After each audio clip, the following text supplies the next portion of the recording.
Hello, everybody, and even if you don't have a body, I'm Layman Pascal, and this is the Integral Stages Meta Podcast, where we podcast podcasters, broadcast broadcasters, and generally explore people trying to bring forth higher, deeper, and more transformative perspectives through online projects.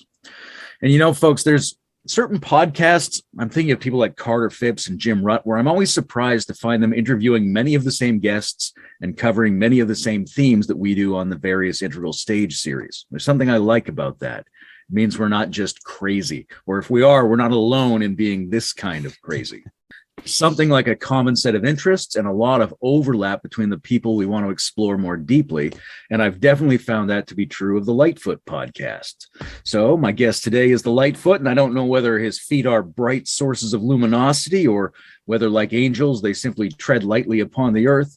Here to help us figure out what makes a Lightfoot light is the man himself, self-confessed social media junkie and sugar addict, Joe Lightfoot. Hey, Joe. That's me. Hey, Layman, you nailed me. I even worked some of your addictions in. Yeah, some. There's more. We can get to the harder ones a little later.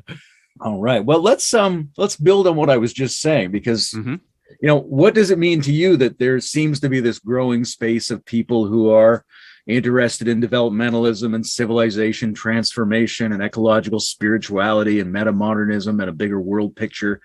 In the best case scenario, what's that all about? Why is this happening?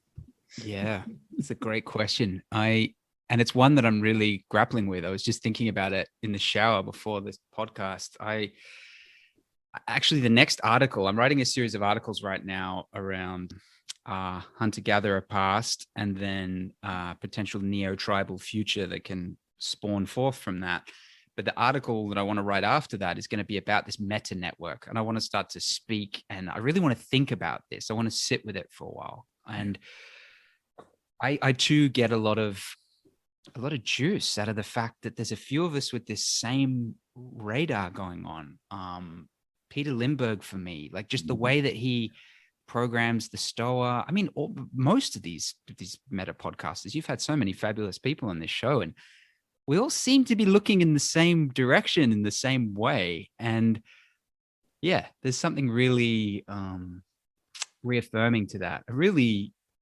It's actually quite powerful. It's quite potent, because I think it suggests the emergence of, maybe not the perspective, but a perspective that can take us towards a world more curious and kind. So yeah, it really lights me up to have discovered that. Yeah, I like it. May not be the perspective, but my bet is it's the space in which the perspective, if there is a the perspective, that's the space out of which it would come. Yes. When and why did you start doing this podcast? I started this in July of last year. So yeah, it's been over a year now. And it was the offshoot of this book that I published last year, which I'd been working on for quite a while. It took me about 4 years to write the book. And yeah, I wanted to have conversations that were in the tone of the vision that I was pointing towards in the book.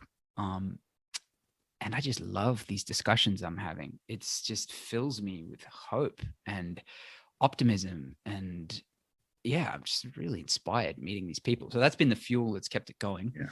But so about a year. And really what I've come to see the podcast is kind of about is systems change, community building, and kind of psychological integration or self-actualization. So there's I'm realizing that's my overlap as a kind of thinker. Because the interesting thing with the meta space, right, is like we're drawn to it in different ways. We're magnetized to it. Like it might have been through Ken Wilber or metamodernism or another entry point.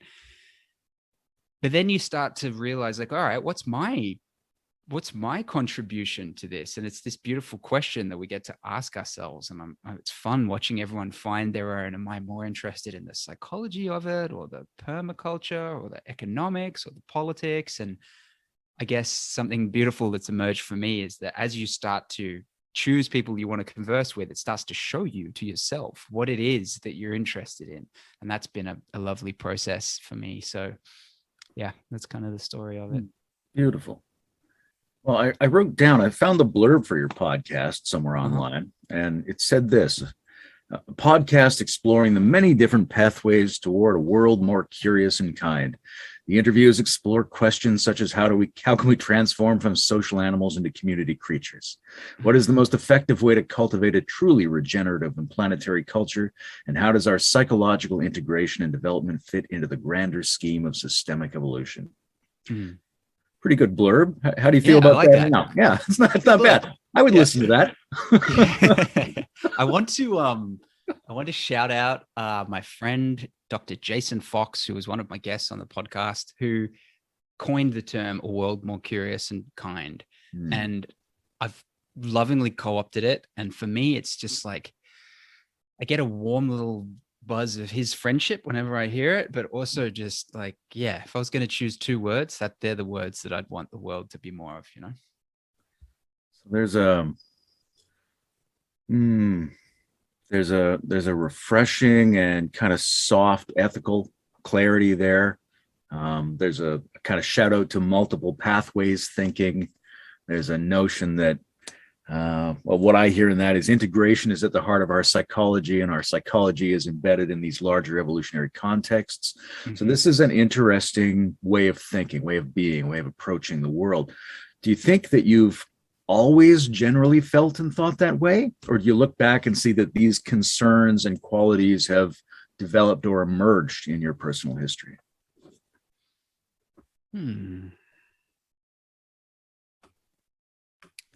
I would suggest that they've been pretty central to who I am since I can remember being who I am, but they've tended to, yeah, my broader kind of journey has been giving them more space. Yeah. And I'm kind of, I can't help but could jump to the Enneagram when you ask me that question. I'm really into the Enneagram. You familiar with it as a system? Yep. Yeah. I'm very And partial to Gurdjieff. yes. Okay. And so I've been on an archetypal type 2 journey, which for people who aren't so familiar with it, that's the helper, that's the giver. And so my journey has been, I'm always very externally, how can I help? How can I be what's needed in the moment? How can I hold space? And now I'm trying to keep that same level of outward empathy and compassion while developing more of an inner steadiness, self-care, boundaries, as it were. So yeah, if I was going to put a huge arc on my developmental journey, it's that. And that's really interesting, right? Because to be connected and to be caring, to be in a world more curious and kind, you need to have a sense of who you are and what your yeses and nos are, and where you end and someone else begins. But for someone else, that might be a huge revelation to figure that out. One part of that comes very naturally. I can meld very quickly with people, but yeah, another beautiful process of actually writing and doing this podcast is like, okay, what am I about? What do I stand for? What do I believe in? What don't I believe in? And do I have the courage to stand in those convictions and disagree and face up to some of the shame that comes up when I spell out my position more clearly and people will disagree with it or potentially misinterpret me? So yeah, that's a little developmental insight into my world. That's great. I've seen you sort of probing the question of what constitutes change in some of your Facebook messages. And obviously, Ken Wilber phrases this thing in terms of horizontal and vertical change, right? There's an adaptation in changing our habits. And then there's this possibility of some kind of depth and maturational unfolding.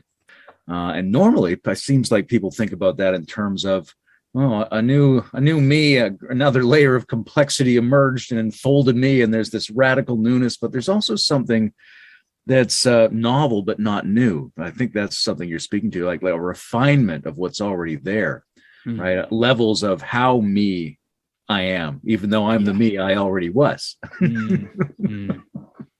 Yeah. And then it just gets even more delicious and rich because I've been getting off on this whole complexity viewpoint lately of really we just are the system.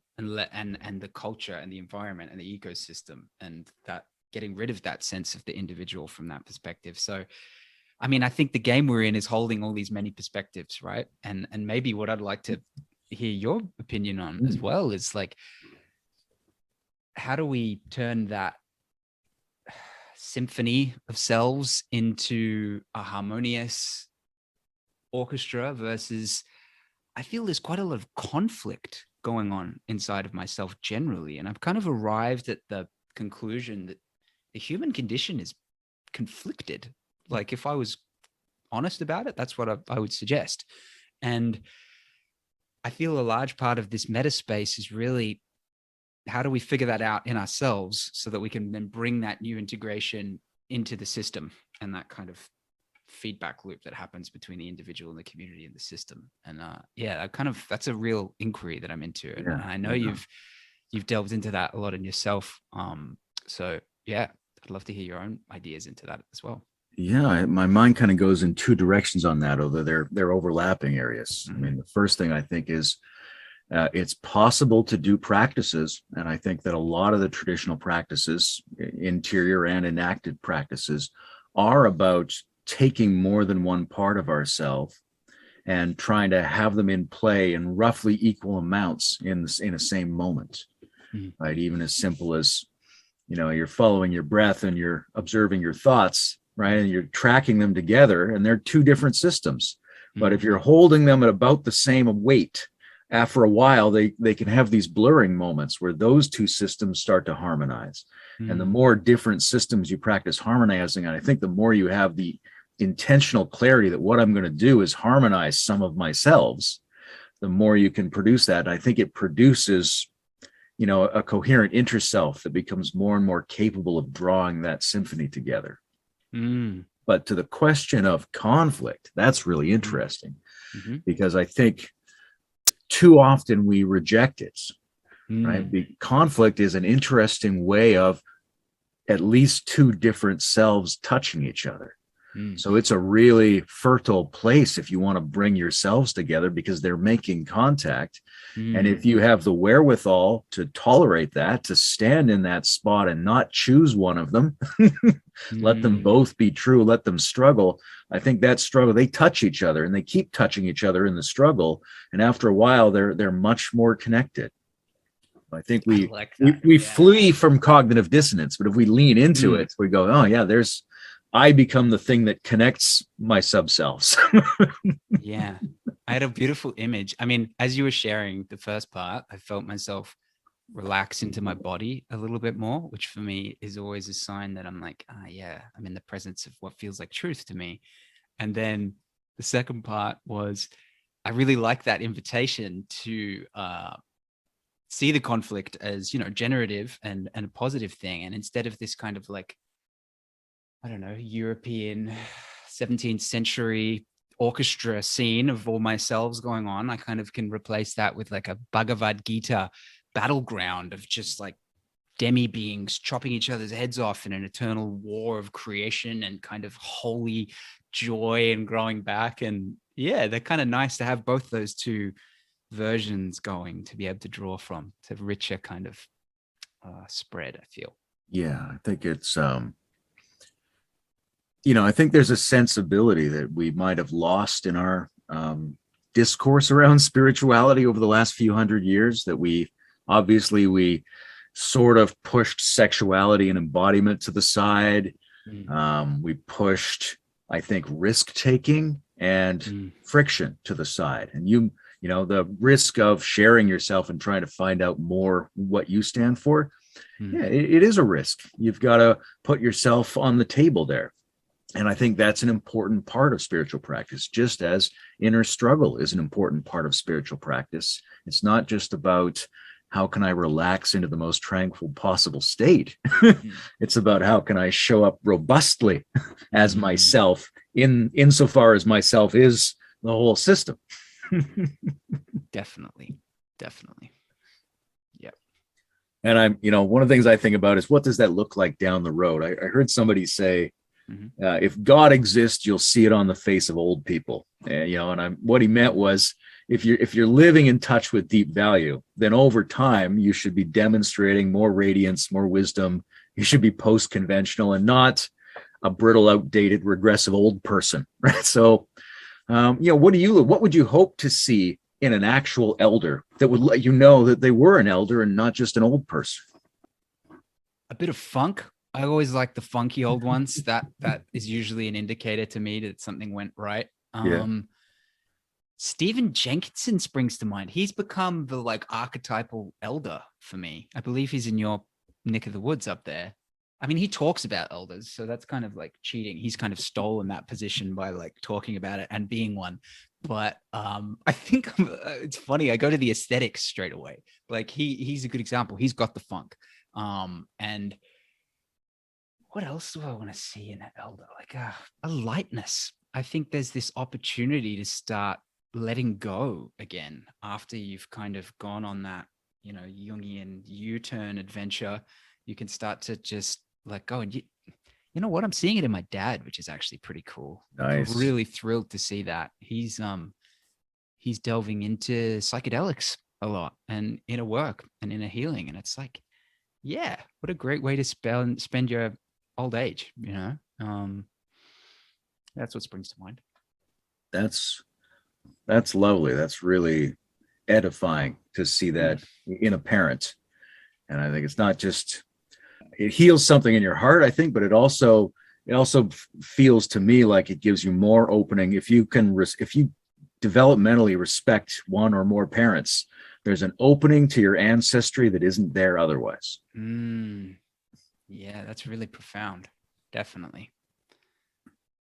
Yeah. And I mean, like it or not, parents for me, I mean, we don't talk about it much in the meta space, but it's kind of like, that's everything I'm starting to realize is like how I was shaped in that context, the unique developmental joys and traumas that I experienced in my family unit, and particularly, well, mother and father in different ways, but I'm just seeing how much my life is a reaction to my father's life. Like I've got like this deep need to achieve and thrive and succeed inside of myself that kind of drives me on, that I've tended to like harness towards goodness. But I also see it's like, yeah, that's because he was successful and all you've ever known is like success to live up to. And so I'm glad that he's turning into like more of the psychedelic, cooler, wiser archetype, which will then, I don't know, I hope that sends me in the same way, not the opposite way as I'm older. But yeah, I guess I just want to speak to that, the like family is a big thing for me, Layman, actually. Like a lot of what I write about and what I talk about is like creating new constellations of love and familial connection. I have quite revolutionary ideas around transcending the family unit. I think it's this really bizarre genetic hangover that we're caught in that is actually quite ridiculous, that we're still just preferencing our little genetic bundles. And I understand why it happens. And I have a lot of joy and love within my family unit, but really one of my more like, yeah, like let's change the future type things. It's like, let's move into collectives and pods and spaces of chosen kinship. And that tends to be kind of touchy. Like people, that brings up a lot of stuff for people, which I understand, but I kind of want to have that discussion more. I want to get in there more and shake that up a little bit and see like, why does that trigger us so much? Why are you so caught up in that idea when most of the time my friends are talking to me about how difficult their family situation is, but when you present that to them, there's some deep like, no, we mustn't go there. A similar way to like actually my own reaction to a thread we both saw in a Facebook group around extended life. I just had this like, wait, maybe we shouldn't live forever type visceral reaction. And that always interests me when that comes up. I like to try and explore that. Well, forever's a long time. Yeah, especially with the family. I think I'd like to live. I mean, I want the right death. Uh-huh. And it might be that takes 300 years, but I don't think it takes forever. Like I think the dialectic between what we think of as the ordinary mortal frame and what we think of as the unlimited possibilities. That's such an extreme dialectic, right? There's not a lot of conversation around how do you want to die and how much more would you like to live and things like that. I think there's so much, all the room is between those extremes. Do you get a visceral sense of yes or no if you were given the chalice of forever living? Would you drink or not? Is there like a intuitive hit either way? Well, I would expect that there would be other mitigating factors depending on how I got my hands on that chalice that might help make that decision. But here's what I would like to do is just breathe it in deeply through my nose. Right? I want some subtle extension. Yeah. Give me an extra 200, but nice. Forever. Yeah. I'm with you on that. I'll snort those fumes with you. This touches on what you were saying a minute ago. What's a neo-tribe? You use this phrase quite a bit. I do. What's a neo-tribe? A neo-tribe for me is like this North Star, this thing that I think I'll always be moving towards. I'm not sure it's something that I'll taste in this lifetime because I think it's a developmental journey in terms of community building. So I've got this kind of journey starting with a community. And then beyond that is a collective. And then beyond a collective is a neo-tribe. So this kind of conception I have. And what does that mean? Well, it's like this very, very deep and profound reimagined kinship relationship with another human that's somewhere in between family, lover, friend, fellow traveler, someone that you depend on for your well-being and livelihood.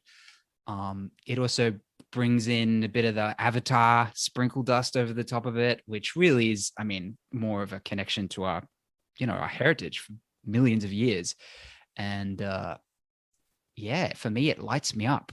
It's like this kind of thing that I'm most inspired. If I could do anything, if my life could be spent doing one thing, it would be to create one neo-tribe and have that experience to offer to the world and selfishly for myself to feel in sync with a group of people. So yeah, that's it broadly.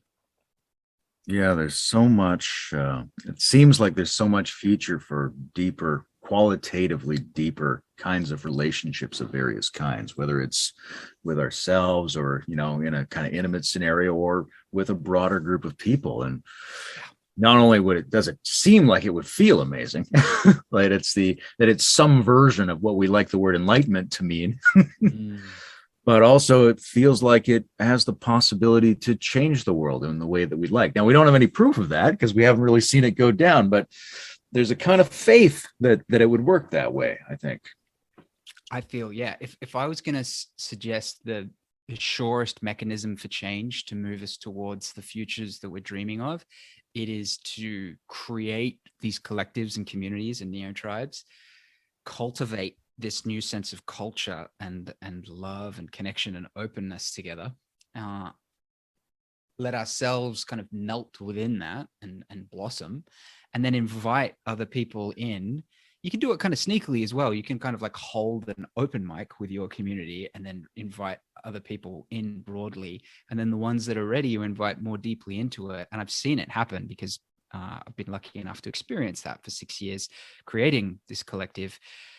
Wow. It like that. You can take someone from any perspective or worldview and you put them in that field, as it were, and very quickly they get a sense of what it is. And because I think the good news is I feel that's innate to us. That's actually our nature that we just need to kind of remember. And then I think the trick is, and really the joy of what I want to get into with the meta space and our community, our task, as it were, how do we bring the neo part in? What does that mean? What do we want to pull from civilization and from organic society, what came before? And it's that's the question for me. And I know it's something you've thought about, and it fascinates me, and I'm kind of delving into it and trying to put those pieces together over time.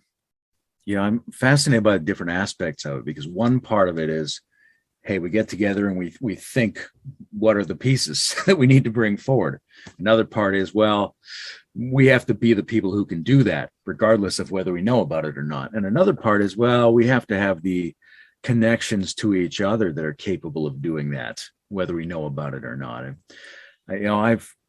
I've long thought about the possibility of more specific relationship types that are hidden under the ordinary society. Like, so yes, you have a genetic family, but it may be that none of those are your people, or maybe that one or two of them are your people. My favorite interpretation of the tale of the Good Samaritan in the New Testament is, I think it came from Ivan Illich. He says, Jesus tells the story of this guy, and he's not helped by the people in the religion that he belongs to, and he's not helped by his countrymen and his family. And then eventually a guy comes from a rival community, just sees him and helps him and takes him home and looks after him. Right? That there's a tacitly recognized relationship between those two that is not dictated by family or religion or nationality or race. It was a different kind of relationship, and it's the one being ethically privileged in the gospel. Now, that's an interesting way to look at it, that these particular relationships, that if we sought them out and worked on them, we would form a new kind of web that has this power and this beauty we've been talking about. Yeah, definitely. I like that. I've just been delving into a bit of biblical wisdom. I've been reading Douglas Rushkoff's Testament comic book series. I don't know if you've come across that, but pretty interesting. He takes these biblical themes and sets them in a future sci-fi scenario and kind of juxtaposes the stories. I think The Good Samaritan is part of it. That's what made me think of it. I'm not particularly well versed in this whole biblical thing. Like, something else that is fascinating about jumping into the meta space is, like, you realize what you were, what are you? What was your culture? You get to compare it against all these other people. And like, Australia in comparison to America is just a lot less biblically infused. And I'm starting to be grateful for how much space I had to move outside of that. But also I'm starting to realize, like, I kind of missed out on what is the central ethical metaphorical backbone of Western civilization, and it's like, I'm enjoying going back and I'm actually coming to quite a deep feeling. I think the article after the Meta Tribe one, I want to write about meta religion. And that's something I know you're interested in as well. And, Brendan's set up some wonderful conversations around that. I'm starting to get to this conclusion, and this ties into the neo-tribalism part as well, of that we are actually religious creatures, that it's more than just a kind of cope to deal with the difficulty of making sense of this existence. Whether it's innate or whether it's just developed in us over generations and generations, there's some relationship to archetypal story and ritual and communion that it really allows us a really profoundly rich and full human experience. And so I don't have any hangups about it. My friends that kind of grew up Christian are way more like, and escaped it, they're like, don't go anywhere near it. But for me, I can kind of get closer to it and be like, let me check this out. Let me try this on, because this is pretty cool. And it's a delicate one because it brings up a lot for people. But I feel there's something rich in there that I want to explore with you and others in particular of what that might look like. There's an interesting part of that for me is the response of the people who are raised Christian. Because I grew up, my household was, neo-Hindu, Taoist, agnostic or something like that. The good stuff. Yeah, it was pretty good. But we had grandma's Bible, right? And it was in the mix. And it doesn't take you very long in terms of, as an adolescent starting to get a read on your culture to realize, we're downstream of that. Like, to be post-Christian is a kind of Christian still. Okay. Mm-hmm. And so you start to get interested. You learn the things and you focus on the bits of it you like that seem really interesting. And you're like, oh my God, the high Renaissance and Catholicism. And what if there was a superstructure that could bring us together spiritually beyond nationality? This would be great. And then you meet somebody who was raised Catholic and they're like, no, it's awful. None of that. Yes. You're like, really? Okay. Yeah, definitely. Which one of us is right? I don't know. Yeah, it's true. And then there's an even more intricate aspect to it of like what I've seen. I just had a wonderful discussion yesterday that I'll release in a few weeks with a diversity and inclusion trainer and English professor, black-bodied gentleman from the US. And we were getting into like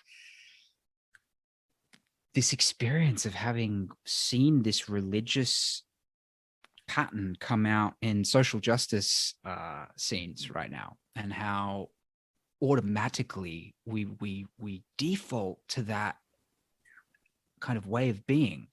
And that is just anthropologically for me, that just like, wow, where did that come from? Like, this is a whole lot of people that actually react against and have defined themselves in opposition to mainstream religion, but in the way that they're pushing for social change, this default power, it's a power mechanism and it's an effective one. I actually salute it in some ways. Like, it's working, I'm not sure it's the best way to get there, but like the conversation is being changed. And how long does that go back? Does that predate the desert religions? Like, where does that kick in? Were we always with a tribal situations? Did they also have this kind of like priest caste idea? Was the shaman that role? And was there an idea of like an original sin that you were in and out of, and you kind of had to repent? And the origins of that. Are you got any thoughts on where that started? Well, I mean, I've done some work on what we call the foundation for integral religion and spirituality.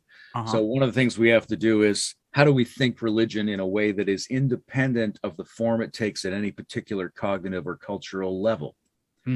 Right. So, and we have this idea about amber, blue, or like sort of traditional, dogmatic, symbolic, ethnocentric society, mythic membership society. And mostly people talk about religion as if it was the same as mythic membership society. Right. So that religion consists of an ontological fable that you assert as a sign of your loyalty to a membership group, and you buy into a legend. And so you're like, well, no, that's how amber does everything. That's not specifically religious. If you wanted to know what religion was, you'd have to go, well, how do the barbarians do it? How do the really ancient people do it? How do the modernists do it? How do the pluralists do it? What's the same at all of these levels, whether it was called religion or not? Because probably it wasn't called religion most of the time. Religion is largely something we retroactively apply as a label, right? And the big official religions would love to have that label applied to them in a privileged fashion. And modernity is very happy to let them have that and then chastise them for it. And so that all keeps our sense of what religion means in a really confined space. Right. And I would say that those are mostly, not exclusively, but they're mostly museums of religion rather than religions, right? If you go into a place and they have a building, it's kind of like a museum. They say, look, here's another country at a time in the past when some religion was happening. And you go, oh, look at that. Pictures, read us the book about back when religion was happening. And we all remember. So the question is, what is it that was going on? What was going on when Christianity got started? What was going on when Buddhism got started? What was the cultural engine that started to produce those kinds of effects? And then did something like that happen at every phase of cultural history? Is it good? Could we do it again? Should we do it again? And isn't it kind of coming in and out everywhere all the time? And if we don't acknowledge the richness of what religion means, then we'll ignore the fact that we're doing it when we're doing it, and we'll do it in a clumsy way that doesn't get the effects we want. Right. So for me, like a pagan is somebody who has a barbecue when the sun comes out, is how I would say it. Right. That's religion. Right. So, but that's a layer of religion, and it's not well orchestrated with everybody else. It doesn't have a grand theology. So how do you get all these parts together in a way that's up to date? And I think I think there's an intergenerational trauma aspect to this, which is that if you have a pathological form of a traditional society and you get people coming up trying to be more modern, independent, rational, investigative progress people, they get hit down. So they get traumatized. Then they move forward thinking that those people who traumatized them were morons. And you have this rupture. Then they don't realize when they're doing religion. And so they don't do religion very well. And I think that's sort of one of the problems we're facing in the world, that modernity didn't do religion well for some obvious historical reasons, but we're living the consequences of it doing a shitty version of religion. And I would look at it as just, well, myself at least, and other people in the space, is like just at the maximum pendulum swing away from that. And rather, in my conception, rather than like breaking that whole pendulum swing altogether into a fantastic Star Trek future, which, could be cool if that happens, but more like, all right, like I'm ready to swing back now and have a look at like what we reclaim and what that looks like. And yeah, really accepting that that's a part of my human nature and celebrating it. And yeah, I'm quite excited by that. And I wonder, do you think that there needs to be some kind of overarching transcendent vision that kind of orients these kind of new mythic religious structures that emerge? Because that tends to be where it's come from in the past. And if you look at our broader meta network now, that's where it starts to get interesting. I mean, I guess that's why I narrow in on the human relationship, of the power of that, because I feel it's like something we can all orient towards and call upon the kind of more earthy, more towards the kind of animist, Gaia-like pagan magic is the word I want to use, but I'm a bit hesitant to, that's in that kind of human to human structure. And so I guess I've kind of limited my utopian vision somewhat to that, because it's like, I feel like we can all see some version of that. But do you feel there's a broader theology that kind of needs to go with it, that we can kind of orient towards before we can create the new meta religion together? I don't want to say that it's a necessary precondition. I think there is, we can already sort of feel out the contours of what it would need to be like. One of the problems has been the science religion argument, which is largely, I think, an argument between people who recognize there's a new science and religions that organized around an older science, because it's not like the medieval church wasn't scientific. They were using Aristotelian science. So right, you need an integration of the different genres of society, including science. And we start to think about bringing all these things together, and complexity science does a great job of showing how a lot of things can come together. We get a general picture of what it would have to be like. It's got to be very ecological. It's got to take nonlinear effects into account. It's got to be developmental in some sense. It's got to be very health oriented. It's got to work with everything we know about the human system and human interactions now. But I don't think the big picture is needed, or at least I don't think that as strongly as some of my friends, like Brendan Graham Dempsey. He likes the idea of the great narrative and the great picture. He's much more versed in a Christian background. And I think that that's largely a side effect of the right practices. I think that there's a tendency of people who are, let's say, book people. And these could be authors, they could be priests, they could be newscasters, politicians, professors.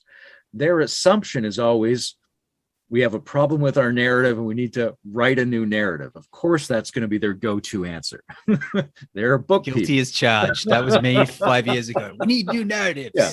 And it's not a bad idea, but it's not as essential as it seems when you're focused on writing and stories. Because I think if we do the right things, we spontaneously fall into better patterns, and we produce images and stories and cultural artifacts as side effects. And over time, the ones that we like kind of group together and become the armada of our new system. But it doesn't have to be brought in from the beginning. It doesn't have to be top down. And there's a risk even of traumatizing people by saying, here's the thing to believe in and orient around. And if they're not ready, then it's just no good. They've got to grow into it. And if they grow into it, then they're already good. It doesn't matter if they buy into the story or not. Yeah, I hear you. What I thought of when you mentioned that is what you get when you leave that to the entertainment industrial complex is the Marvel Cinematic Universe. That's what happens when you let people in this current global culture relax through art and creation. And I mean, it could be worse. I mean, that's not the worst mythic overlay of all time, but it's interesting to see what happens when you inject fame and money and like individualistic culture and American paternalism underneath it. And that's what emerges. And I love the idea of, I mean, I broadly really would love to create a more palpable crucible for metaspace people to do this kind of thing and to share our art with each other so that we kind of do naturally, organically gravitate towards this kind of vision space together and to see what that would look like. Because I reckon that would be pretty fucking awesome, actually.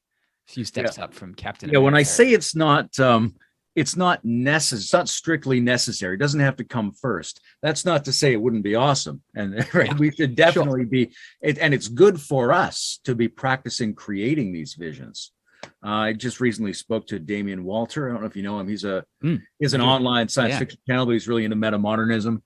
And we had an interesting part of that discussion around, why people feel there's such a hollowness in some of the big spectacles that we have now, right? Like the last couple of Star Wars movies. Yeah, some people like them and they've got all that stuff in it that's the Star Wars stuff. Oh, there's a female protagonist. That's great. Oh, they reverse some of my expectations. But why do I walk away from it feeling hollow? When the first couple left me walking away like I'd just seen the gods in flesh. Yes. Right. What happened at the beginning of Game of Thrones is very different than what happened at the end. The first couple seasons of Game of Thrones, I felt like I was seeing the new religion. And the last two seasons, I was like, I'm eating sand now. What's happened? What have the people who are making this done wrong? And what do they keep doing wrong that lead them to give us hollow versions of the myth that we're starving for? That's interesting. My mind goes to like some kind of huge Gnostic sort of draining of like the juice of our modern mythology by the archons that are kind of swirling around. But that's just because I've read too many Grant Morrison comics. I don't know. Have you read The Invisibles? Yep, The Invisibles. That's some of Philip K. Dick's stuff is like that as well. We're trapped in the illusion of the Iron Fortress. And I don't think that's totally out of the question. Like, I think at least poetically, to entertain the notion of entities and to think of some of the things that go wrong in terms of being the intent of entities of various kinds with different dispositions, that's common through all the phases of history. And it speaks to something in our psychology, and whether or not it has any truth objectively, it's really useful in helping us clarify what's going on in a way that's viscerally meaningful to us. And I think when we think of forces as being intentional, I think sometimes it can help us activate our own intentionality. We see a world of intentionalities, and so we become an intentional player. Yes. And we can start to tap into that kind of mythic power as well of like, what are we creating and why, and what role do we play in that? And so for me, there's two sides to that. It's fascinating. One, you get to like cast yourself in the role of not necessarily hero, but to some degree, like agent of what you to believe to be good and true and beautiful. And you can kind of embody that. And that's potent and powerful kind of mythic juice. And then the other part of that, something that I find really powerful, and I kind of think one of the benefits of what a broader meta community can be is to encourage each other to write the book, to start the podcast, to do the art, to go from this kind of developmental transition from like broad absorber of ideas to being a creator, and to being someone who has put a foot forward and said, all right, this is how I'd bring it all together. Because it's easy to read Aurobindo and Wilbur and all these wonderful thinkers, but it's more difficult to then say, how would I apply that in this context now? And the reason I'm thinking of that is because as I'm talking to you, I'm recognizing these different parts of myself. There's like, I fully believe in these like entities and what they're up to, like as palpable forces of, broadly good and evil, if you want to reduce it massively to that, in this kind of psychic sphere going on.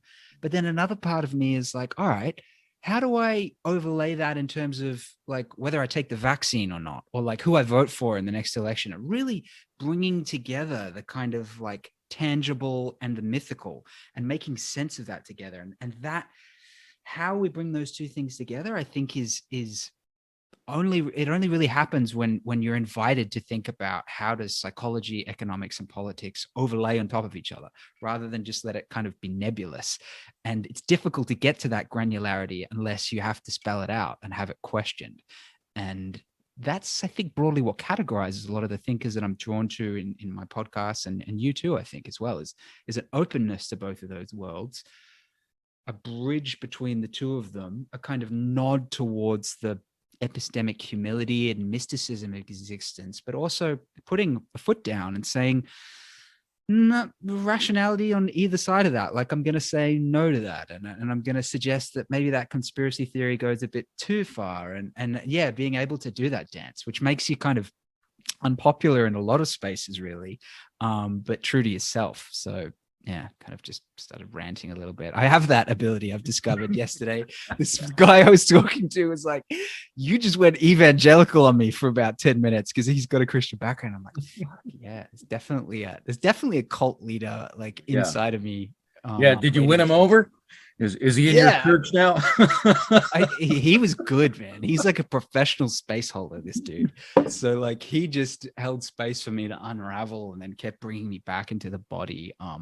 Really wonderful. I mean, that's something as well that I hope to see more in the meta space, is the diversity coming through and how we build those bridges between different worldviews. And, social justice is an interesting example of that because it's such a heated, charged environment. It's so easy to get kind of polarized in that world, but to like slow down and like, I feel like that's maybe activist work that we can do as meta thinkers, is how can we have those conversations and really understand each other's perspective. I feel that like pushes me to my edge and forces me to look at my own biases in a rich way. There's a lot of, I connect that with discourses around integral leadership. Now, I'm a little bit ambivalent about the concept of leadership. It's been over applied, and it often seems like it's very interesting to the wrong people. Yeah. But there's something about, activism and encouragement and being yourself and taking a stand and being of use to communities that is pretty well expressed by the concept of leadership. And I find that, there's a number of things I can do in that capacity, right? Like I can keep showing up and talking to people, and I can keep building myself and being myself, but I can also be encouraging. And that can be huge because very often people are 90% of the way to doing the thing that's really in them to do. We've got kids here, right? So there's this boy, right? And he's very attracted to physical stunts, right? The girls won't do it. He'll climb up on a little thing and he stands there and he's not sure. And he'll look at you and he'll say, should I jump? Right? And there doesn't need to be a discussion. You just have to say yes. Yes. He's gone 95% of the way. He just needs a little extra yes. Right. And so a lot of us only need that, right? To be able to go to people and say, yes, this is the right thing. Do more of this podcast. That is the right art. The ideas you're on the right track. Keep going that way.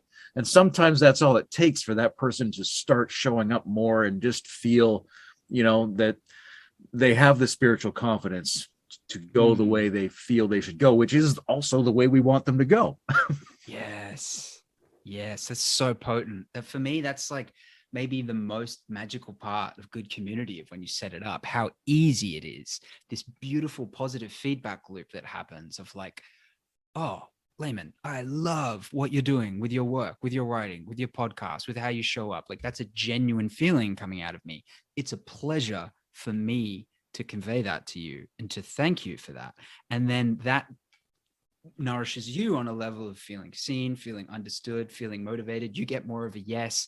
And then you can pass that back and you can pass that on. And it's like, wow, that's just goodness all in there. But you do need some container of like, some loose container for that to really kick in, I find. And that never ends either, right? Because like, I find there's always the inner child of me at every step of the way that's always looking for that affirmation. And I'm coming to peace with that, of like, I'm still looking for that. Like I'm confident with what I'm doing, but it's nice. And that reminds me of Richard Bartlett, who's into microsolidarity, really wonderful thinker. He suggested something similar of like what he does now when he consults and coaches is just like, yeah, go for it. Awesome. More of that. He keeps his little criticisms because he recognizes that they might not even be in context of what that person is up to. And onward, keep forward. It's an easy, graceful kind of a way of relating, isn't it? It is, and it's work to be able to give and to receive it. If people tell me, hey, I love what you're doing, I go, really, what am I even doing? I can't believe that. But it does. I can be as skeptical as I want, and very often I have to like do an extra moment's work to receive the energy of what they're saying. But even if I'm very skeptical, I'm like, I'm going to do more of it then. Seems like I'm getting some good feedback. And then on the other side, I talk to people and I'm amazed that I'm talking to them. I'm like, what is this person? They've been running a religion for 20 years, or they've written all these books. And I sometimes find myself telling them what I think they should be doing, but I'm not really telling them. I'm giving the affirmation we were talking about to a certain part, right? And I find that that's part of what I can do as sort of a diplomatic function in different parts of these communities. Is I'm pretty good at figuring out what part of someone I can affirm. Yeah. Right. I go, what I really like about what you're doing is this, or I wish you would do more of this thing that you're doing. So it's a little bit of discernment and a little bit of affirmation together. And it allows me to be very fluid and yet still kind of keep my integrity, I hope. I see that in you. For me, that's about a closer definition of leadership as I could think of, actually. So yeah, I think we need more of that. I think with this article I want to write, I also want to look at the shadow sides of our meta space a little bit, because I think it's wonderful and fantastic, but I feel like there's a long way for us to go in that regard. And I think the mediums and the mechanisms and the technology is a little bit limiting around that, but I look forward to how we can start to relate in ways that really kind of act as a way to empower what you were just talking about, like that process of, ego comes into it a lot. Like, how do we bolster each other without rubbing each other up the wrong way? We all still have a lot invested in our own views. And maybe that's something that's interesting that's going on in the meta space of like just melting that a little bit. And this is a question I wanted to ask you, actually, in terms of all the people that you're interviewing in this series, do you think that they're a lot more alike than not? Do you think if you put them together, they'd make a harmonious, like desert island community? Or do you think that their subtle differences are actually kind of more pronounced because they're more aware of who they are, and that might be more difficult to kind of bring them together? Well, I think it depends on what we imagine a harmonious desert island community would look like, right? Like if you think it's just, it's not the Chinese model where everyone's dressed the same and doing the same thing at the same time. I think if we're thinking about an organic, harmonious community that might be capable of having outliers who don't relate as well as, and people who are more central, and the ability to split into little sections at times and work on different things, then I think we could get that. I think it's pretty good there. Now, I'm certainly seeing what I would call younger people, whatever that means, people who are in the online space mostly. They seem to have a particular political slant and a particular attitudinal slant and a particular focus on relational communication capacities as being central. And I think they could all probably get along with each other quite nicely. And then there's some people who are a little bit more hardened down, right? Or they had to fight their way just to get to the edge of this community their whole life. It's more difficult, but they're still, if you talk to them the right way, they're on board. Like we were talking before we recorded about David Long, and there's a lot of friction there. And it's partly other people's temperament. It's partly his temperament. It's partly the way the expression gets done and what people think is at stake in a conversation. But I always have a really nice time with him. I always have a really smooth conversation, but I also have that experience with people who can't stand him and he gets very provoked by. So I'm personally in my body, I feel like, there's a getting alongness here for sure. And I'm the proof of it. Yes. Doesn't mean it would be easy. Doesn't mean it's the first thing. Doesn't mean it's what these people would do on their own necessarily, but it's there. It's possible, I think. Yeah. I think that's something we share to some degree. And what that makes me think of just how interesting this cultural space is for like getting an insight into generational difference as well, because we're all about as similar-ish in terms of thinking and philosophy as you can broadly get in a diverse group of people. But then I can see quite clearly the differences in baby boomers, Gen X's, millennials, and there's not too many Gen Zs in the space that I'm aware of yet, but a couple. And I get that interests me because it's like, that's actually what's going on underneath the generational difference. When you take away kind of politics and culture and class a little bit, it's like we do have different ways of being. And it's making me think broadly how we're not very well versed in that. And it's kind of critical, especially for community building, because they need to be intergenerational to be rich. Yeah. And so I'm starting to realize that there's this life cycle that happens that we haven't figured out how to celebrate yet, of this is a little obvious, but still interesting. The potency of the youth, the rebellion of the youth. They're rebelling against something. There's something that I don't get that kids that are about 20 are seeing that I need to learn from them. There's also the wisdom at the other end of having been through a few cycles of it, and maybe a bit more kind of groundedness, maybe even cynical kind of wisdom that's come in there a bit. And then there's also the particular period in time that every generation got that's different, that's unique, that isn't really repeated. I mean, there's that theory of the repeating 4 cycles of generations, if you're familiar with that. That's pretty interesting. But that aside,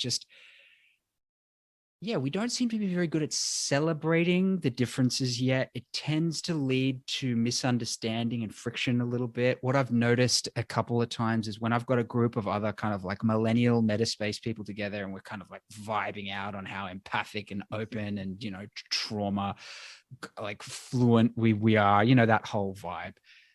That can be really threatening to older folks that, haven't had that. And that can lead them to feel like, hey, this doesn't actually feel safe to me. This isn't my relational technology. And it's like, oh, okay, then what's yours and how does that work? And I'd love to more explicitly unfold that. So where do you place yourself on that? Are you a Gen X? Is that or are you? I'm not really sure. I have an older brother who identified as Gen X. So I was never sure because I was a little younger than him. Yeah. But I guess so. I mean, in that range. I grew up in the 80s, whatever that means. Yeah. But I'm always, I grew up so rural that in a way I had this, and my reading was all ancient. So I never had a particularly strong feeling of being connected to my cohort. Yeah. Right? Other kids had to drag me to any music that was in the top 40 that I probably had completely missed. You know what I mean? Yes. Interesting. So I feel kind of, I feel more like I'm 3,000 years old, if that makes any sense. I have this, I feel like that's where I'm coming from. Although obviously I have some resonances with people roughly my age, but I have some resonances with younger people and older people. And, I have some strong resonances with the 1700s. So yeah, I think, I hope that we can all get a little bit better at having those, a multiplicity of those styles that we key into. And a lot of that's going to come from being able to identify with broader ranges of people, whether that's somebody who wrote an ancient book, or whether it's a much younger person or an older person, or somebody, or, men and women, people coming in from different physical structures. It takes time to figure out their coordinates and their tempo so that you stop making so many errors. There's so many things that aren't disagreements that seem like disagreements. You got to figure out how to get past all of those so you could start to work on the disagreements so that you could get through the disagreements and be enriched by them and share getting to the other side on that, and then have some kind of smooth depth. So that's a lot of work, but we need to be engaged in that, and we need to be engaged in it in real time, socially and physically, and in our actions in our society, and not just online sharing. Definitely. Yeah. There was something I was thinking of doing earlier today in this interview, because I saw you wrote a thing, Medium article on the 7 invitations of transformational community. And I thought I would sort of throw each of those at you and see what your response is. What's the first thing that comes up for you right now on each of these? Let's play. Yeah, let's play. Palo Santo, getting my Get my sacred smoke going on. I'm coming across as like a big old new age hippie in this chat. It's great. I don't get to like let out these sides of That's myself right. when I'm the more serious interviewer. So bring it on. Tell us more about the entities, Joe. Yeah, definitely. All right. Sure. Number Okay, one, let's play. waking up to planetary injustices. What's the first thing Yes. that brings up for you? Waking up to planetary injustices. I think of the ecological destruction that's going on. I think of the degradation of the environmental substrate. I think of social justice and the hidden history of racial repression that I've been learning this last year. I think of the sex slavery, human traffic that's still going on, and tens of millions of people every year. Yeah, it's a long, horrific list of harsh realities that we sometimes need to seek out just to get the full picture of how kind of nightmarish many sides of our civilization are, and to not lay kind of in this idea of like, oh, the modern world's, it's doing well, it's moving along. It's like, it's a house of horrors if you really know what to look at. There's beauty here and structure that I'd want to keep, but yeah, wake up, get that activist, we need to change this kind of thing going on. Number two, tuning into subtle and spiritual modes of experience. What's that bring up for you? That's just a sense of the energetic of the whole contemplative tradition of all those horrors I just talked about. They might not really exist if I just kind of like allow the kind of innate perfection of isness to unfold. And I mean, that's a more poetic version of it, but then also the practices that go along with that, and the regulation, and the kind of the yoga, the meditation, the stillness, and that that effervescence that we can't quite put into words, that feeling of when you're just being more than doing. Okay, number three, and I think we've been talking about this one a little bit, but leaning in to show up and take responsibility in our communities. Yeah, that comes from like having been in communities and recognizing that there's these moments that keep coming up of like, whoa, let me hod man dod, which I think is the word for like going back inside of your snail shell, of retracting. It's so easy to pull away and not lean in. And that moment, that true courage of like, all right, I'm going to try and help with this conflict resolution between these two people right now that I care about in this community, or I'm going to show up for the kind of like composting building day next to the cool cafe that like we have. And those little moments, that leaning into the community, that showing up, who are you, revealing who you are, and trusting that someone else will catch you if you fall. There's a beautiful book called On a Spaceship with Beelzebub about an Armenian poet and his wife who sort of got involved with these Gurdjieff groups, the official ones in New York, and it was good, but it wasn't great. And they moved to this farm in Oregon where this woman was sort of running a developmental commune. And one of the things they did would, like in the Gurdjieff system, is make people do work with each other, especially people they don't get along with. And he was asked to work on, I think, the printing press or the furnace or something like that. And he'd always sort of look down on people who worked with their hands and did brute labor. And he had a kind of emotional reaction to it. And he felt he was clumsy and couldn't actually perform very well in those circumstances. But what he realized and what he committed to was just show up. He's like, I don't know how I'm going to feel. It's awful, but I can't worry about that. Here's what I can do is I can show up. Yeah. I don't know how it's going to go, but I can go there. Yeah, I love that. Exactly. Number 4, integrating in the areas where we need to mature more and take up our shadows and edges. This is the most alive and kind of broad area that I'm most looking in, like that shadow work, really. Like, and you kind of really need groups for that as much as your own internal process of what are the blind spots? What am I missing? What are the ways that I'm continually stepping on other people's toes? Or what am I not seeing? Or what am I not allowing in my own trauma story to kind of manifest? How is my body contorted in ways that I might not even be realizing? And this is where the humility really comes in, because I'm finding that we're all of us, we're so wonderfully riddled with these little inconsistencies. And yeah, it's quite the process unraveling that. So that's kind of the deep psychological work. Okay. Number 5, leveling up, which I think is recognizing the cultural codes and cognitive frames in which we're embedded, and also recognizing, what ongoing direction is implied by these codes and frames. Yes. So this for me is a hot topic of discussion in our circles at the moment, but the relevance of developmental stage theories and this kind of unavoidable relationship that you have with them after you discover them, whether you like them or not. You start to see them everywhere.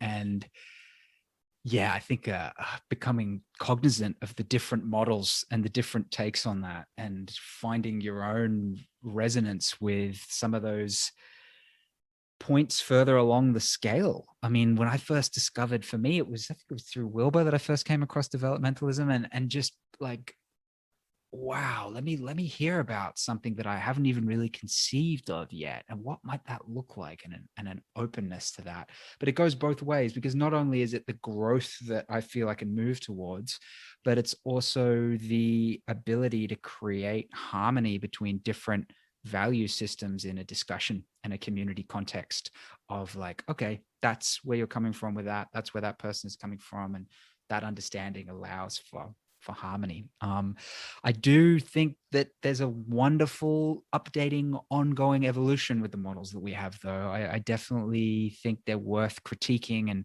really looking at the pitfalls that can happen out of the new domination hierarchies that can emerge. And, there's this delicious irony that we always seem to be right at the top of the models that we create. So yeah, with a grain of salt, but still so potent and just central to community building. Yeah. Terrific. What was the 6th one? Throwing down. Throwing down. Other forms of full-bodied creative expression and sharing that with our communities. For me, what makes us gods, what brings us closest to a sense of godliness, is creation, and the act of creating art, music, dance, story. And this is what I've witnessed in the community that I was a part of and helped cultivate, like a really beautiful, and again, the open mic technology is just so potent for this. I wish we could have in-person meta open mics, because they would be incredible. But you get this combination of sharing deeply from different parts of ourselves and being seen and held in that. And that, yeah, that adds fertilization to the community soil, like putting your creative juice in there and being seen in that, and being encouraged and coaching each other and helping each other with art is just critical. I think that's the gateway through which we're going to create the communities, to invite people to do that, just because it feels so good. And that ties in massively to the psychological growth as well, because through our art, we tend to integrate massively. No, I think there's something in those performances, even if they're crazy, maybe especially if they're crazy, we don't understand what they're on about, that communicates something to the whole community, that is not just going to the foyer of the mind where you recognize what words are about, but it is going all over to the nonlinear parts of ourselves. And it's really important for communities to be exchanging that with each other, because you have no idea what parts of you are doing the important communicating or not. Yes. And Eric Reynolds held on Clubhouse what turned into a kind of full moon open mic. And I didn't realize how much I was needing that, because I do that. I host open mics and I bring out people's creativity and embodied sense of self and shadow areas. And we've been so intellectual together, this group of people, for years now, that hearing Bruce's fucking next level flute performance, like, he's a seriously good musician. I think it was flute or whatever, any number of things he was up to. It was like 4 or 5 instruments he was playing. Hearing different people's poetry and we need that together. That isn't a nice to have. That's a need to have, or else we start creating strange intellectual towers and kind of like waving at each other from there, rather than that kind of like visceral performance. And you embody that. I mean, look at you with your gorgeous shining hairstyle and like, fun, and like joy and creativity. I think that's a big part of community for me. Last one, giving back by taking collective action to bring about ecological balance, social justice, peace, joyfulness. What's that bring up for you? Yeah, that's about taking the waking up and the showing up and putting them together. And really that's largely about directing all of the beautiful juice and joy that is created in these collective structures and sharing them outwards, so that it doesn't become too much of an insular, I take care of just mine. I love this idea of like these collectives, these communities, this network. So my vision of a collective blooming is a world of all these collectives forming together and linking up in a kind of new sort of socioeconomic structure. And there's so much goodwill and joy and resources that are created out of people building community. And then if you can take that and help seed another community with that and hold space for a group of people to maybe find each other, you kind of pass on that magic. So yeah, just baking that into the DNA of like that, really none of us can be happy until we're all relatively happy, So like, it's great that we've found each other and we've found good, but let's pass that on, So yeah. Nice. Well, those are 7 pretty good points. That's an excellent manifesto. Mm-hmm. You down with that? There's a bit of a remix. I felt a little naughty stealing, re-editing some of the couple. Yep. Yeah. Wake up and lean in. Those are going around. Definitely. What else? I read a post you made about atonement that was interesting for me. There's a certain double aspect to that word. Like I'm very interested in the power of remorse, and I think it's one of those things that in a psychological age we might have left behind too readily, something a relic of the old religious terminology. But I think there are ways in which allowing ourselves to be burned by the mismatch between our behavior and our insights and values is a really important way to bring ourselves up to the level of our values. Yes. And it's, I think it's important to lean into having done something wrong, that's really transformative.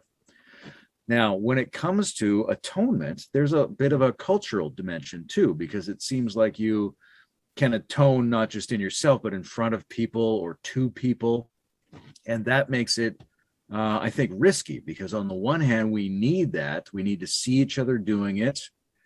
And then the ritual and the gesture and the community building. But on the other hand, we can, I think, bypass the inner friction that we need to go through by off-putting it onto a social phenomenon, right? There are lots of people, you see politicians do this. They're going to go around and do a penance of some kind. They're going to atone, but the fact that they're doing it in front of everyone makes it into theater and keeps it out of their hearts.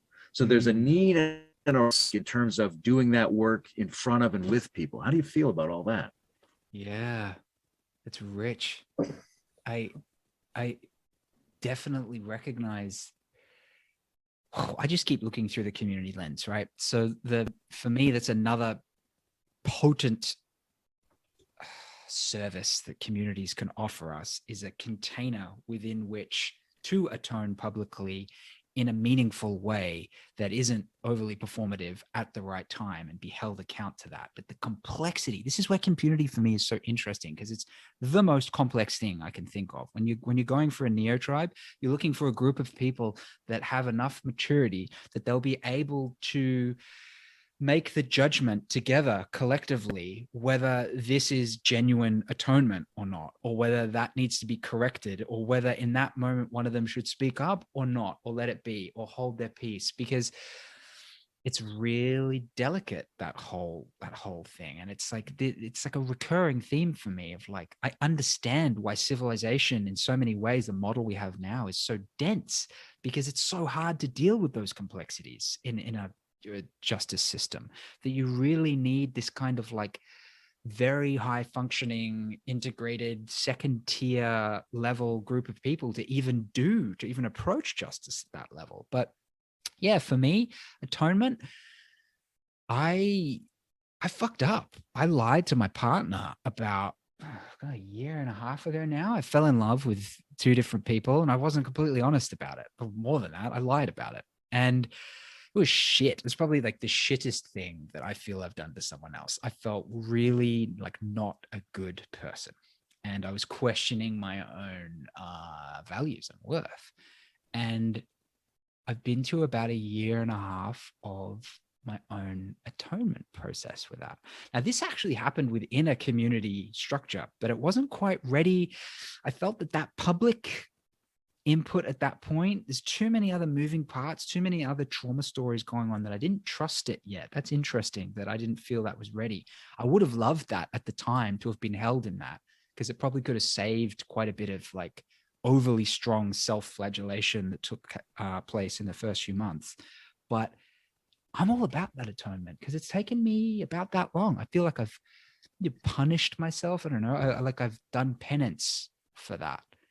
And that I've now, there is a period of time for each, action or crime, as it were, that requires that. And what's interesting is, who do you trust on that? The individual? Do you trust the word of the individual, or do you have a group kind of consensus? Maybe it's a bit of both, but I feel like having hung my head, having taken it, having talked about it, having spoken of it is part of that, like to own it. Then I'm slowly rebuilding that trust, and the person whose trust I betrayed has recovered their trust in me. So I think there's a beautiful, organic, healing, actually joyous process that can unfurl, because I think there's a level of severity and austereness that needs to go with this, but it doesn't need to be masochistic. It can actually be just a recognition of, hey, we're developing, we're making mistakes, but there needs to be a really, you can't, if it's too light or if it's performative, it's a disaster, right? Because you've lost more trust. So we do need to take it seriously. It's one of these delicious areas of serious playfulness really coming together, the praxis point of how that's dealt with. What about you? You got any thoughts that come up? Well, I think it's hugely important to be working with people who you respect as people, right? So that when they give you that feedback, or when you recognize that you've made a misstep with them, that you don't let yourself off the hook by virtue of, I think a lot of relationships and a lot of societies covertly have this attitude of looking down on each other all the time. That people are not enjoying each other, they're not respecting each other. Families are like that, groups are like that. How often do people hang out with other people who they really like and think are smart and deep and useful people who have a perspective that's important to them? It's actually pretty rare. So if you're in relationships and communities with people like that, I think it makes it a lot easier, right? Because you like to be able to, because I found a lot of the times when have done something or have repeatedly, acted out a pattern that I'm like, it doesn't seem to be what I intended to do. And it keeps making things bad. That's odd. Yeah. And someone is like telling you to your face that you're doing that. If you really respect their insight, it makes it a lot easier to hear. It doesn't make it easy, but it makes it a lot easier. It does. Well, so I've got this kind of cute little story that I just told of like, oh, I fucked up. I've atoned. Everything is good now. But then what if I fuck up exactly the same way again? And what if I keep fucking up that same way? And you do that in community. It's like, how far does that olive branch go? And I guess you could then use it as kind of like, well, you get kicked out. There's consequences. I think there needs to be permeable membranes. But then what happens to that percentage of people? Where do they go? And like, so I want to write a novel exploring what a neo-tribal future could look like. And the best that I've come up with for that, it's pretty fucking rudimentary, but it's all I got. Maybe you got better. Like, I mean, in this kind of ecotopic future, you've got a huge wall and you just put people into the wilderness. You say, look, you've lost the social license. Like, it's that bad repeatedly.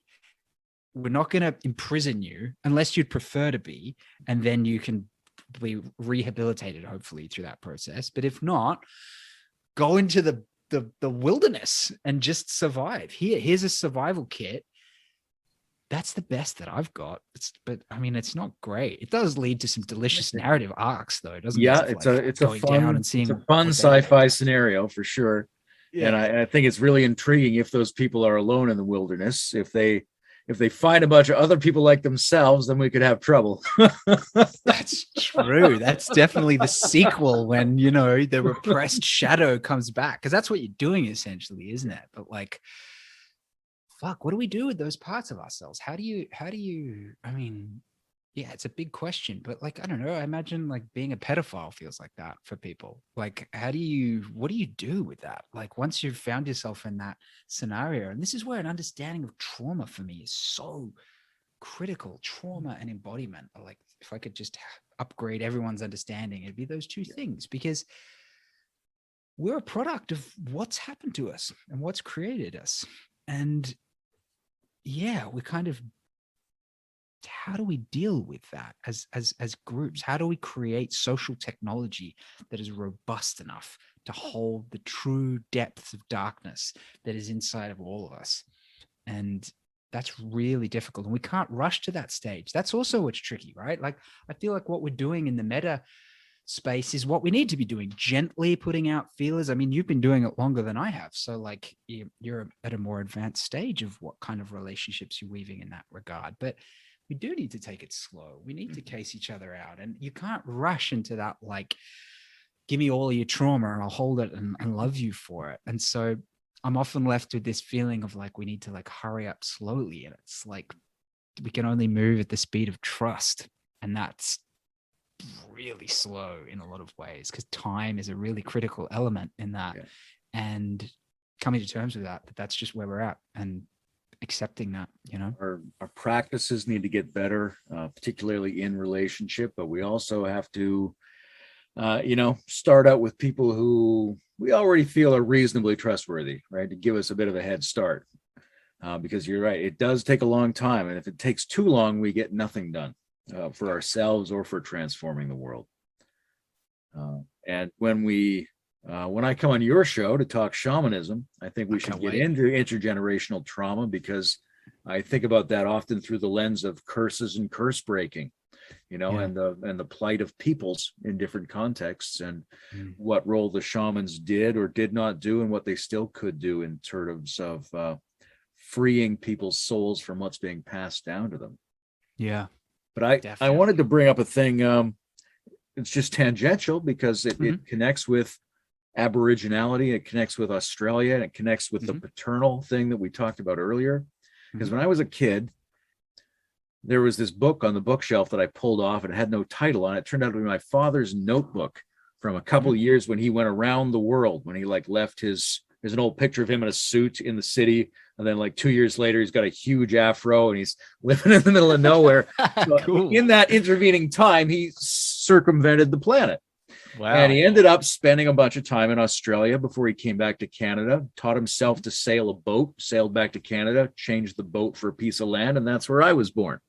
Wow. But most of the section on Australia is, and he never talked about this. It's his horror at the way people are interacting with Aboriginal people in Australia. And this is, mid to late 60s.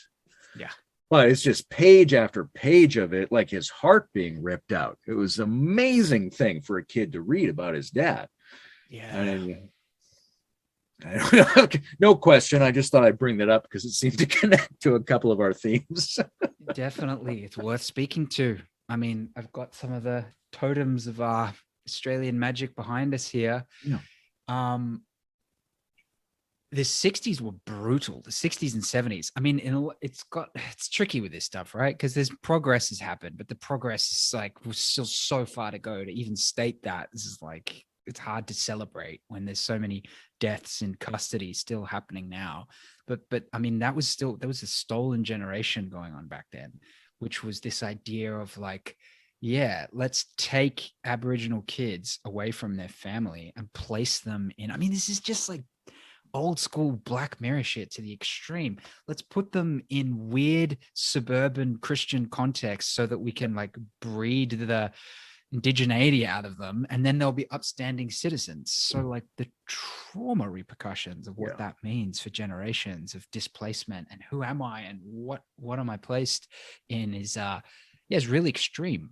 And to be honest, I feel overwhelmed by that. I mean, I'm looking forward to our discussion on new indigeneity and neo-tribalism and planetary shamanism. I can't wait for that. But yeah, the part of that we've got to hold carefully and gently is like, there's no easy paintbrush over the top of that gaping wound. And how do we hold that, but then also honor what is beautiful and good and true within us and the new future we want to, and this delicate balance between those things, because we can just get lost. I mean, if you really hold the energetic of the trauma of what's happened in all of these landscapes, it's too much for one person. I mean, it will disempower you continually. And what's fascinating about Australia, have you been down here before, Layman? I haven't.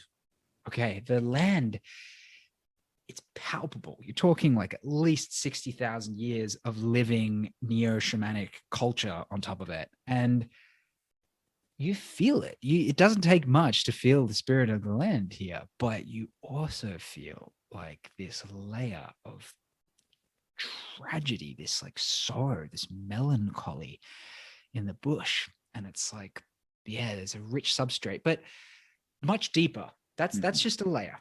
Much deeper is the kind of like lack of civilizational trauma. Like you really do have I'm getting kind of a little bit esoteric and out there again, but like I feel that as a really palpable force out here, and it's really beautiful. I was really born in London. I grew up in England, but I feel very constrained in the old medieval structures over there. And that's something I treasure about this place. But yeah, we've got a lot of healing to do, but fuck, there's a lot of good local indigenous fellas around here and women that are up for it. Like, oh man, you can't even, I mean, you have the equivalent of it up there with some of the indigenous tribes, but like what they're tapped into, the song lines, the living dream time, it's really fucking cool. Yeah, there's a whole I mean, Canada's got a rich history, both good and bad, with our indigenous populations, and there's 10,000 years at least of inhabitation on this continent, so that's interesting. But it's a very different subsection of the human species who went down to that continent, right? And they were there for so long, and they were so tapped into that time before we even really counted as human beings. So I can imagine how deep and profound it must be in that land. I'd like to go. Come and visit. I'd love to host you. All right.